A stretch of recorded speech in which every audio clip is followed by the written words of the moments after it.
बिल्कुल सही बात की। देखिए आगा कि जो सफारत खाने ऑलरेडी पाकिस्तान के इंटरनेशनल कंट्रीज में है, वो एटलीस्ट वहाँ के पाकिस्तानी को तो मौका दें, उनके साथ एसोसिएट रखें, उनको यूज करें रादर देन उनको रखें। यहाँ पर एक क्वेश्चन है मेरा आप सबसे, रेमिटेंस की बात आपने की, एक खबर है कल की के 2023 में जितनी फॉरेन रेमिटेंस पाकिस्तान को आई उससे ज़्यादा पाकिस्तान ने पैसे बाहर भेजे वीज़ा एप्लीकेशंस की मद में, फीसेस, और 98% वीज़ा रिजेक्ट हुए। इसकी क्या वजूहत हैं? इसकी वजूहत में जिस तरह हमने पिछली दफ़ा भी बात की थी कि पाकिस्तान में ख़ास तौर पे जो बड़े सिटीज़ हैं जैसे लाहौर है, पेशावर है, इस्लामाबाद है, कराची है, वहाँ पे हर गली में आपको एक एजेंसी मिलेगी जो वीज़ा का और ट्रैवल का और टूरिज़म का काम कर रही है।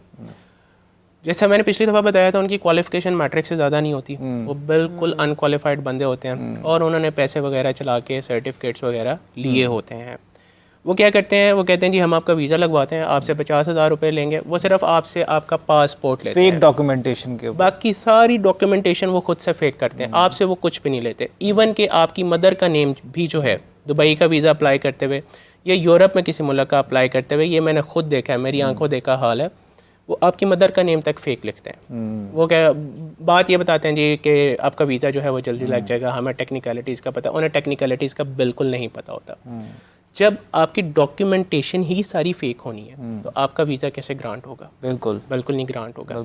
तो जो क्वालिफाइड बंदे हैं, जिनके पास नॉलेज है, जो ट्रेंड हैं प्रोफेशनली, वो क्या करते हैं, वो आपसे सारे डॉक्यूमेंट्स लेते हैं, आपका पासपोर्ट लेते हैं, आपका CNIC लेते हैं, आपकी बैंक स्टेटमेंट लेते हैं। पहले आपका ओवरऑल केस देखते हैं कि आप किस कैटेगरी में एलिजिबल हैं और वो आपको बताते हैं कि आपके वीज़ा लगने के चांसेस कितने हैं, and if you still want to take the chance तो फिर वो आपका अप्लाई कर देते हैं।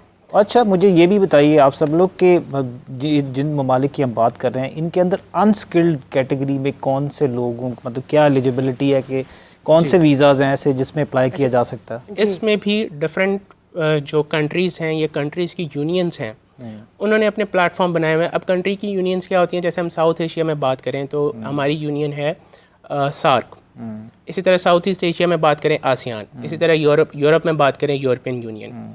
अब मैं स्पेसिफिकली, क्योंकि ज़्यादातर लोग यूरोप, ऑस्ट्रेलिया, UK, USA की तरफ जाते हैं, तो यूरोप की बात करता हूँ। यूरोप में एक प्लेटफॉर्म है, conjoint platform EURES, EURES।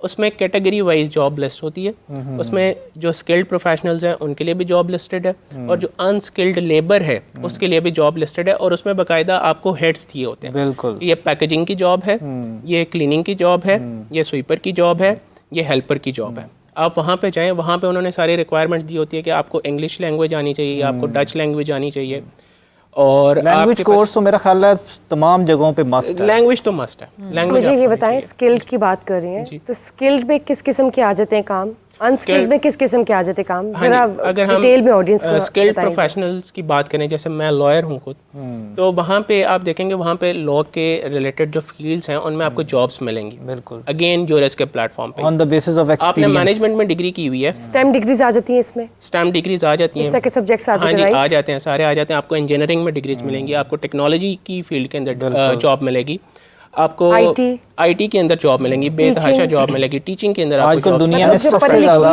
Subjects जो होते हैं मेजर, सबसे ज़्यादा डिमांड दुनिया में आजकल साइबर सिक्योरिटी के हवाले से, साइबर डेटा साइंटिस्ट की भी मिलेगी, एंड साइबर सिक्योरिटी। और उनका सबसे बड़ा फायदा ये है, चूंकि वो सारे डेवलप्ड कंट्रीज हैं, उन्होंने अपना सिस्टम बड़ा अच्छा रखा हुआ है, तो आपको आपने सिर्फ कैटेगरी का इनपुट करना है, उस कैटेगरी से रिलेटेड जिस मुल्क में जितनी जॉब्स हैं वो सारी लिस्ट आपके सामने। बिल्कुल ऐसा, आर्टिफिशियल इंटेलिजेंस आजकल लोग प्रमोट कर रहे हैं, तो अगर हमारी उसके लिए सिक्योरिटी भी बहुत जरूरी है, बाहर जाना बहुत ईजी हो सकता है। बिल्कुल सही। कुछ सब्जेक्ट्स तो आजकल स्टूडेंट्स इसलिए भी ऑप्ट करते हैं कि उनका उस रेलिवेंट कंट्री में ज़्यादा स्कोप है। फॉर एग्जांपल, जब मैं डाटा साइंस की बात करती हूँ, IT की बात की जाए, AI की बात की जाए, और आपने साइबर सिक्योरिटी का भी वर्ड लिया था, सब्जेक्ट का नाम लिया था, ये USA में आजकल मेरे ख्याल से ट्रेंड में है। USA में ओवरऑल वर्ल्ड, USA को मैं टॉप पे रखती हूँ, उसके बाद UK and Germany and Europe countries. यहाँ पर हमारे साथ एक कॉलर मौजूद हैं जी। अस्सलाम वालेकुम। जी वालेकुम अस्सलाम, मैं उमर बात कर रहा हूँ रावलपिंडी से। जी, मैं एक्चुअली अप्लाई करना चाह रहा हूँ स्टडी वीज़ा के लिए USA में। तो मैंने जो है ना, मेरे बहुत से रिलेटिव्स भी हैं और दोस्त भी हैं जिनका जो है ना वो काफ़ी दफ़ा वीज़ा जो है ना वो रिजेक्ट हो चुका है, स्टडी वीज़ा का। सही। मैं एक्चुअली सवाल ये पूछना चाहता हूँ कि कौन से ऐसे प्री रेक्विजिट्स हैं और किन चीज़ों की एहतियात की जाए कि जो चांसेस हैं स्टडी वीज़ा लगने के, जो प्रोबेबिलिटी है वो इंक्रीज हो जाए। सही। अच्छा, इसके ऊपर बेसिकली जो सबसे इम्पॉर्टेंट चीज़ है, देखिए हम शुरू से ये डिस्कस करते आ रहे हैं कि यूएसए का जो वीज़ा है वो इंटरव्यू बेस्ड है। स्टूडेंट्स सबसे जो बड़ी एक मिस्टेक करते हैं at the time of visa application और at the time of interview, जब वीज़ा ऑफिसर आपसे ये पूछता है कि what is your purpose to go to the USA, और ये बड़े आराम से हम जवाब दे देते to study, he is not interested to know it, he knows आपने एप्लीकेशन भरी है, आपने एजुकेशन के लिए एप्लीकेशन भरी है, उसमें सबसे ज़्यादा ज़रूरी ये होता है कि आपने ये जस्टिफाई करना है कि जिस प्रोग्राम में आपने अप्लाई किया है या जिस यूनिवर्सिटी में आपने अप्लाई किया है, आप उसके बारे में 110% सर्टन है, श्योर हैं, और वो वाला जो प्रोग्राम है वो आने वाले टाइम में आपके फ्यूचर में आपके करियर डेवलपमेंट में किस तरह कंट्रीब्यूट करेगा। प्लस जो आपकी प्रीवियस डिग्री है, जो आप कोर्स करने वाले हैं और जो आपकी प्रीवियस डिग्री है, वो दोनों का कॉम्बिनेशन जो है वो आपको किस करियर की डायरेक्शन में लेके जाएगा। जब आप वीज़ा ऑफिसर को ये कन्विंस करते हैं कि this is the programme in which I have applied, उसके ये मॉड्यूल्स हैं जो मैं जाके पढ़ूंगा, इस मॉड्यूल का मुझे ये फ़ायदा होगा क्योंकि मैंने पास्ट में ये वाली डिग्री की है और इस डिग्री का मुझे उसके ये फ़ायदा हुआ है, और अब मैं अपने करियर और प्रोफेशनल ग्रोथ के लिए ये डिग्री करना चाहता हूँ और मैं यूएसए से करना चाहता हूँ क्योंकि USA is considered to be the number 1 destination for education, और जब मैं वो डिग्री कंप्लीट कर लूँगा तो मेरे पास ये ऑप्शंस हैं। ठीक है, ये मेरे पास। मैं आपसे स्टडी वीज़ा की बात हो रही है तो एक बड़ा इंपॉर्टेंट क्वेश्चन है कंसल्टेंट्स के हवाले से। जी जी, मैंने अक्सर देखा है कि क्योंकि मोस्टली ज़्यादातर स्टूडेंट्स जो हैं वो ऑस्ट्रेलिया बहुत मूव करते हैं, तो ऑस्ट्रेलिया क्योंकि एक हब है एजुकेशन की लिहाज से और बहुत यूनिवर्सिटीज़ कॉलेजेस वहाँ पर हैं, पूरी दुनिया से जो है ना वो स्टूडेंट्स वहाँ पर आते हैं, पढ़ते हैं। हमारे पाकिस्तान में बहुत सारे लोग ऐसे हैं जिन्होंने वहाँ पर एक एक कमरे के जो इंस्टीट्यूट्स हैं उसमें वो बच्चों को यहाँ से भेज देते हैं, और क्योंकि उन्होंने वहाँ पर अपनी कमीशन तय की होती है कंसल्टेंट्स ने, तो वो बेचारे जब वहाँ जाके उनको पता चलता है कि ये तो एक बिल्डिंग या एक पोर्शन के लिहाज से कॉलेज रजिस्टर्ड कराया हुआ है और उसकी डिग्री की कोई वैल्यू नहीं होती, अच्छा, तो वहाँ जाके उनको बहुत प्रॉब्लम फेस करनी पड़ती है। ये ज़रा आप प्लीज़ स्टूडेंट्स को पता होता है, it's not only a consultants think, ठीक है, एक लेमैन को तो नहीं पता होता ना। एक स्टूडेंट आएगा जिसको देखें, स्टूडेंट्स की भी कैटेगरीज हैं। एक स्टूडेंट आपके पास आएगा कि जी मुझे GO8 में अप्लाई करना है, मुझे ग्रुप ऑफ 8 की यूनिवर्सिटी में जाना है, ठीक है, मुझे इस प्रोग्राम में अप्लाई करना है, उसके पास रिसर्च है उस प्रोग्राम से रिलेटेड, उस यूनिवर्सिटी से रिलेटेड।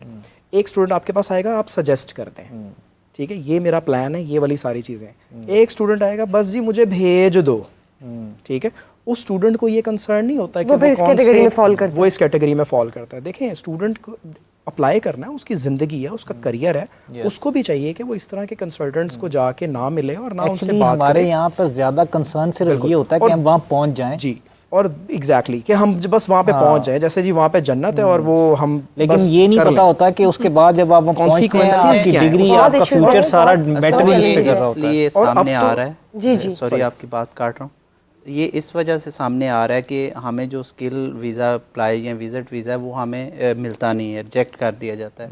और जो स्टूडेंट वीज़ा है इसके चांसेस ज़्यादा होते हैं कि आप फ़ी पे करें तो आपको वीज़ा मिल जाएगा। मोस्टली लोग फिर इसलिए कहते हैं कि हमें कुछ कंसर्न नहीं कि कौन सी भी यूनिवर्सिटी हो, बस आप हमें अप्लाई करें, हम वहाँ पे पहुँच जाते हैं। मैं ऐड करता हूँ, देखिए हम स्पेसिफिकली अगर हम ऑस्ट्रेलिया की बात करें तो ऑस्ट्रेलिया ने पिछले तकरीबन 1 साल से बहुत सारी वीज़ा रिजेक्शंस की हैं स्टूडेंट की। उनकी पॉलिसी तो हर साल चेंज होती है ना। 20% वीज़ा सक्सेस रेशो रही है, ऑस्ट्रेलिया 2% रही है अभी रिसेंटली, और ऑस्ट्रेलिया ने अच्छा खासा इस तरह की प्राइवेट ऑर्गेनाइजेशंस में क्रैक डाउन किया है। क्राइकोस कोड होता है बेसिकली प्रोग्राम का, उसके ऊपर काफ़ी काम किया, बहुत सारी चीज़ें हैं। इवन के अगर मैं आजकल की बात करूँ तो कंसल्टेंट्स लिटरली ऑस्ट्रेलिया को इतना डिस्करेज कर रहे हैं। उसकी रीज़न है कि we are not qualified enough to actually cope up with the situation. Means कि हमारे में ये है कि अच्छा एक चीज़ अगर बंद है, हम ये नहीं अंडरस्टैंड करेंगे कि अच्छा उसकी रीज़न क्या है, हम अपने आप को किस तरह इक्विप कर सकते हैं कि हम उसके ऊपर प्रॉपर अप्लाई कर सकें। देखें, for instance being myself, I am a QEAC certified counsellor, we have invested on our self, हमने वो पूरा कोर्स स्टडी किया हुआ है, एग्ज़ाम दिया हुआ है। अब ये वाली जो पॉलिसीज़ आ रही थी, हम 6 महीने पहले ही स्टूडेंट्स को ट्रेन कर चुके थे कि उन्होंने आपके फाइनेंशियल्स पे ये बात करनी है, उन्होंने आपसे जब इनकम मांगनी है तो ये करनी है, आपने सोर्स ऑफ फंड्स को कैसे रेडी करना है, आपने वो सारी चीज़ें, अब ये जो एक टिपिकल कंसल्टेंट होगा वो कभी भी स्टूडेंट को उस तरह से गाइड नहीं कर Because he will be just there to make money. Exactly ये और इंटरव्यूअर्स की आपने बात की है, मैं चाहूँगी कि आप प्लीज़ अपनी बात के साथ ये भी ऐड ज़रूर कीजिएगा, जिस तरह आपने समझाया है कि जो स्टूडेंट वीज़ा होता है स्टडी के लिए, जब उसका इंटरव्यू किया जाए तो वो क्या चीज़ समझाए। मेरा तो ख्याल है उन्होंने स्टूडेंट वीज़ा पे इंटरव्यू होता नहीं है। होता है, होता है। देखिए रैंडमली भी और ये होता है। भी जरूर ऑस्ट्रेलिया में बताइएगा पहले तो हर एक का होता था, कि फिर visit दरमियान में वीज़ा इन्होंने पे। खत्म कर दिया, फिर दोबारा अच्छा नहीं विजिट वीज़ा की विजिट वीज़ा पे जब इंटरव्यू आपका होता है तो आप नाज़रीन को ये ज़रूर बताएं कि how they are suppose to cope up with such situation if they getting visit interview. Visa अगर तो आपका पर्पस जो है वो लेजिटिमेट है और जेन्युइन है, मींस के मेक इट अप एक स्टोरी नहीं है, एक्चुअली कमिंग ठीक है, बैक, तो आपको तो प्रॉब्लम वाली बात ही नहीं है। मैं अगर यहाँ पे अपनी पर्सनल एग्जांपल दे दूँ, मैंने लास्ट टाइम पे डिस्कस किया था, जर्मनी में literally took 20-25 minutes for me to even get the visa. वो इतने क्वेश्चंस पूछते हैं जर्मनी कि आप अगर जेन्युइन हैं तो आपको कोई प्रॉब्लम वाली बात नहीं है, मींस के आपका पर्पस क्या है आप जस्टिफाई करें, आप कहाँ पे जा रहे हैं आप जस्टिफाई करें। आपने